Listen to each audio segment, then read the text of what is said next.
allons prendre un ancien tunnel qui va nous amener dans la salle de la Verna, où on aura l'occasion de marcher au bord d'une partie de la rivière qui mène de la salle de la Verna à la salle Chevalier. La salle de la Verna doit son nom à l'engagement héroïque des scouts lyonnais appelés le clan de la Verna. Ils ont joué un rôle crucial dans l'opération de secours déployée pour Marcel Lubens, un éminent spéléologue dont la vie s'est tragiquement achevée lors d'un accident dans le gouffre L'Épineux en 1952. Avant cet incident fatal, Marcel Lubens avait bravé les profondeurs du gouffre, atteignant la marque de 500 mètres sous terre. Depuis 1951, lui et son équipe de spéléologues passionnés avaient entrepris l'exploration de cette cavité.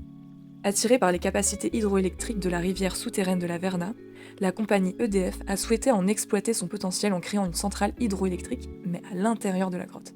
C'est en 1956 que la compagnie a lancé ce projet ambitieux et commencé par construire un tunnel de 660 mètres offrant un chemin direct de l'extérieur vers l'intérieur de la grotte. Malgré l'utilisation d'explosifs pour façonner ce passage, le projet fut abandonné pour des raisons techniques. Aujourd'hui, ce tunnel sert d'accès aux spéléologues et aux visiteurs. La salle de la Verna est un véritable chef-d'œuvre géologique. Imaginez un diamètre de 245 mètres, une hauteur de 994 mètres et une surface de 4 hectares et demi. Cette immense cavité est l'une des plus grandes salles souterraines aménagées pour être visitées dans le monde.